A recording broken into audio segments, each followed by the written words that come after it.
अनु अपने नए घर पे अकेली थी। सन्नाटा इतना था कि बस फ्रिज की हमिंग की आवाज सुनाई दे रही थी। थोड़ी ही देर बाद बिल्डिंग से कुछ आवाजें आने लग जाती हैं। अनु सोचती है पुरानी बिल्डिंग है, कहीं से आवाजें आ रही होंगी। वो इग्नोर कर देती है, उसको सब नॉर्मल लगता है। बट सडनली डोर नॉक की आवाज आने लगती है। वो वहाँ से उठ के डोर के पीप होल से देखती है, पर वहाँ तो कोई भी नहीं होता। फिर वो जाके विंडो से भी देखती है, पर उसे बाहर कोई भी नहीं दिखाई देता। अब वो थोड़ी सी कंफ्यूज हो जाती है और वापस सोफे पे जाके बैठ जाती है। लेकिन कुछ ही देर बाद आवाजें फिर से सुनाई देती है और इस बार आवाजें कुछ ज्यादा ही जोर से थी। अन्नू के दिल की धड़कन तेज हो जाती है और वो घबराने लग जाती है और वो ये सोचती है कि कोई नेबर है क्या। पर इस बार डोर नॉक की आवाज के साथ साथ खरोचने की आवाज भी आने लगती है। अनु डर से जोर से चिल्लाती है तो सारी आवाजें बंद हो जाती है। फिर अचानक से अनु के फोन पे एक मैसेज आता है, तुम घर पे अकेली हो। वो बहुत ज्यादा डर जाती है। फिर वो डरते डरते डोर के पास जाती है और जैसे ही वो बाहर देखती है वहाँ कोई खड़ा होता है। वो डर से पीछे भाग के जैसे ही जाने लगती है वो किससे टकराती है और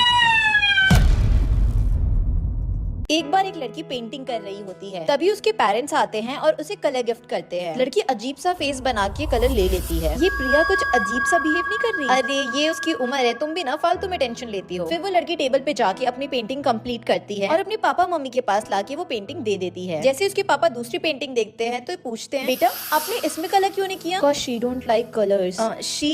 शी कौन बेटा? मेरी फ्रेंड रोशनी। रोशनी नाम सुनते ही मम्मी पापा एकदम शॉक्ड हो जाते हैं क्योंकि रोशनी उनकी पहली बेटी का नाम होता है जो अभी जिंदा नहीं है। बेटा आप कब और कहाँ मिलते हो इनसे? ये सिर्फ मुझसे रात में ही मिलती है। मैं सुबह इन्हें बहुत ढूंढती हूँ पर ये कहीं नहीं दिखती हैं। आज हमारी वजह से हमारी बेटी की ये हालत है। हमारी गलती की वजह से हमारी बेटी नहीं बची। उस दिन अगर तुम पैसे दे दिए होते तो प्लीज प्लीज मेरी बेटी को बचा लो। नहीं, मैं इस बीमार लड़की पे और पैसे खर्च नहीं कर सकता। ऐसे ही बिजनेस में बहुत नुकसान हो रखा है। तभी कमरे में सोई हुई बेटी को कुछ होने लगता है। मम्मी पापा भाग के जाते हैं और अपनी बेटी को इस हालत में देख के डर जाते हैं। और जैसे ही वो साइड में देखते हैं एक बार एक औरत कहीं जा रही होती है। मैं मायके जा रही हूँ कुछ दिनों के लिए, पर उनकी बेटी और पति इग्नोर कर देते हैं। पापा मम्मी तो चली गई, अब घर का काम कौन करेगा? कोई ना, कुछ दिनों के लिए काम वाली रख लेते हैं। सुनो, मैं खेलने जा रही हूँ, जब तक मैं वापस आऊँ तब तक घर की अच्छे से सफाई कर देना। फिर वो लड़की जब खेल के वापस आ रही होती है वो काम वाली को देखती है। काम वाली थोड़ी गुमसुम सी लगती है। थोड़ी देर बाद वो किचन में उससे पानी मांगती है। वो चुपचाप से आती है और उसे पानी दे देती है। तो कहाँ से आई हो? वो उस लड़की को इग्नोर करके चली जाती है। लड़की को थोड़ा अजीब लगता है, फिर भी वो इग्नोर करके डाइनिंग टेबल पे जैसे ही बैठती है स्टोर रूम से बहुत जोर जोर से आवाज आती है। वो देखने के लिए स्टोर रूम का दरवाजा खोलती है तो देखती है वहाँ पे एक परछाई और अचानक से वो परछाई गायब हो गई। वो बहुत डर जाती है और अपने पापा को आवाज लगाने लगती है, क्या हुआ बेटा? मैंने यहाँ पे ना एक परछाई देखी है,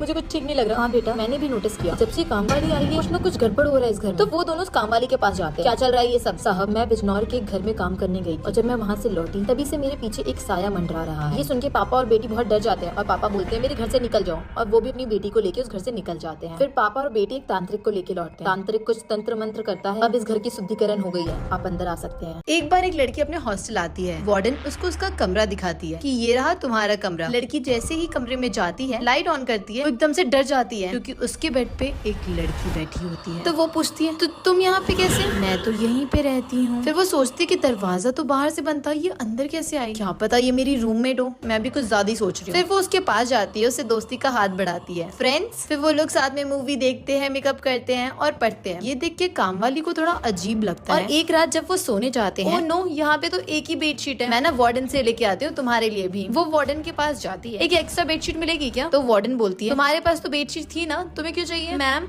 वो रूही को चाहिए, मेरे पास तो है। ये सुन के वार्डन डर जाती है। रूही? वो अपने फोन से एक लड़की की फोटो दिखाती है, कहीं तुम इसकी बात तो नहीं कर रही? हाँ यही तो है रूही, पर ये तो काफी टाइम पहले इसी हॉस्टल में रहने आई थी, पर इसके एग्जाम क्लियर नहीं हुए तो इसने अपनी जान दे दी और वो उसी कमरे में रहती है जिस कमरे में तुम रहती हो। ये सुन के लड़की बहुत डर जाती है।